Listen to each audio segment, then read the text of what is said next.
more rewarding when so many main players are out and so many other guys handle the load, step up for them, never sort of make it about who's not there and make it about who is there? I don't necessarily know. We're so locked in right now. The schedule has been pretty intense, and guys have been doing a great job of just pouring into the team, pouring into the process, preparation, and with all the moving parts, of just focusing on who's available and what do we need to do to put ourselves in the best position to win a game. From our standpoint, the coaches, it is nice and gratifying to see, young players prepare. And then when they're given the opportunity, they're ready and then produce in meaningful minutes. And everybody's enjoying, those moments from the young guys. I've said this before, our veteran group really infuses so much confidence in our young guys, and they see them work. It's hard not to. We have guys that just have monster work ethics and ambition, put in the time, and then when you have veteran, proven, decorated players, giving them that confidence, they can be who they dream to be. Erik, the other side of that, though, is the fact that the young players are performing this way with so many of your key veteran guys not playing. How beneficial do you think that could be down the road when those veteran guys have to trust these young players later on in the season, maybe in high leverage situations? Yeah, I mean, ultimately, you trust what you see. You trust what you feel. You trust what's been earned, during meaningful minutes and meaningful moments. And that's what we've had. This last road trip, there were a lot of really pressure-packed moments where the young guys had to produce and do it within the context of impacting winning. And I think that earns everybody's trust quicker than anything, in this league. The work ethic and when guys see them putting in the work, that's a start. But then having those impactful minutes in games that lead to a win, I think really help. With those 22 threes tonight, with so many of your best playmakers and screeners out, what did you like about the way you guys just generated those looks?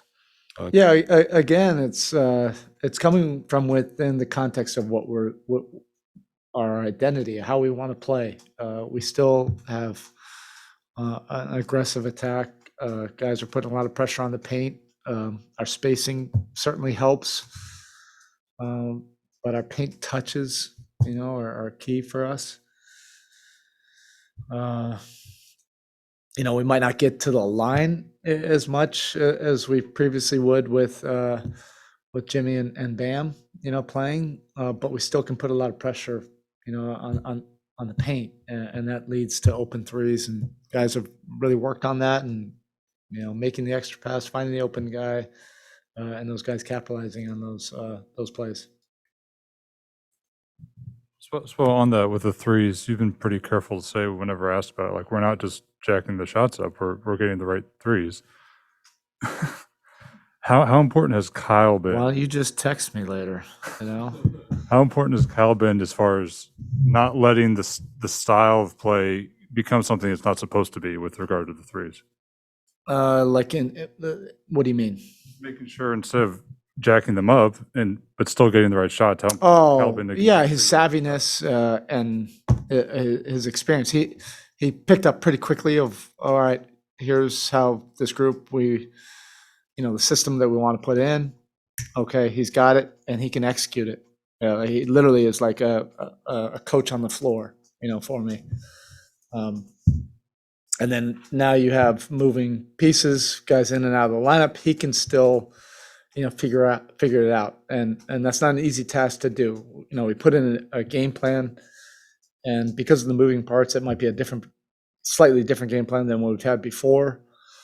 But his IQ and his experience, he can put it into play and make it work, based on the personnel, and that's based on a highly decorated career of playing with a lot of different guys, being able to bring out the best in them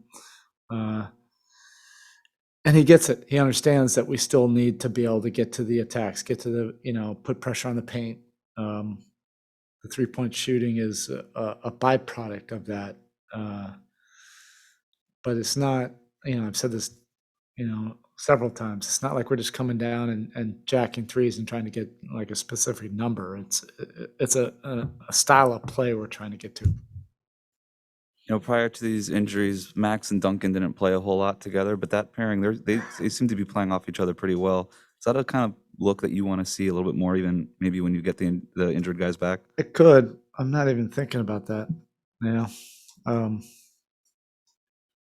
We're day to day. It's a matter of who's available and what makes most sense for that night. And then as far as KZ's development, what have you noticed? What are your takeaways from him, early on? He's really stayed with it. And he and Marcus were probably the last to the party in terms of opportunity.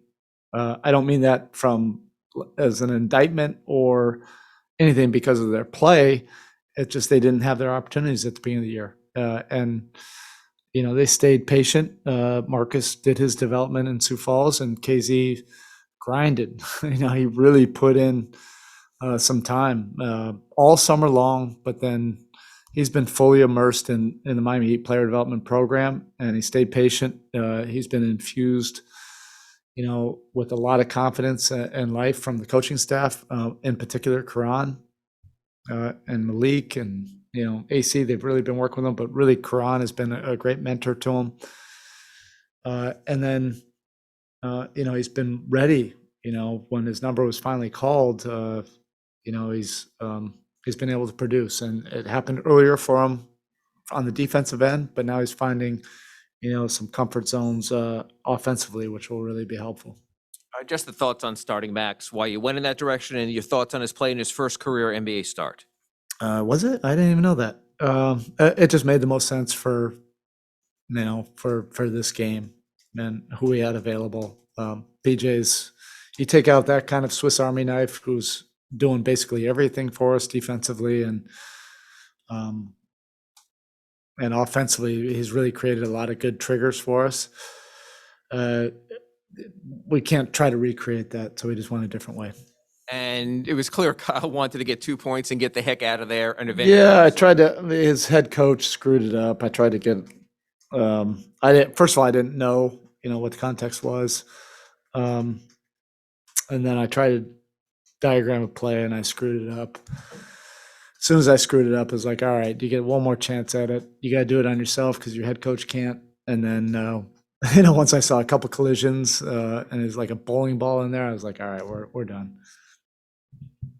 How big has Omer's rebounding been with the person you guys have? He has a knack for it. And it's about really developing that skill set with the NBA size and physicality.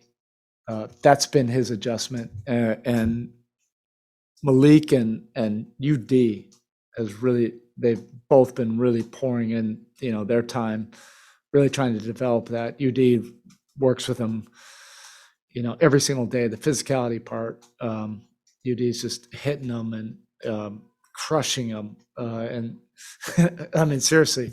And Malik's, barking at him and just working on technique, how to rebound in traffic, with guys swiping and hitting you and all that stuff. And you're not going to get a call, but you still have to come up with it. And he's starting to grow with that. He's making that adjustment now to the NBA life. Indy was 11 of 35 in the restricted area tonight. I mean, considering some of the guys who are out, is this just Omer and Dedmon being really good? I don't know. Rim, or? I don't know. I mean, they both do a good job of it. We were in the zone, for part of it. I don't know about the sample size. In general, like this year, we've tried to develop that of being able to protect the paint, protect the rim, protect easy baskets. And we've had to do it with a lot of different coverages and different personnel. But Omer's been showing some improvement in that area. He's big, he's long, and you see the size. It's a matter of like doing it with constant detail and consistency.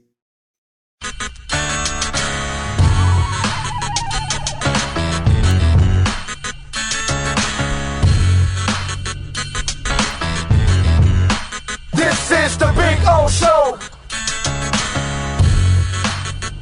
This is the Big O Show.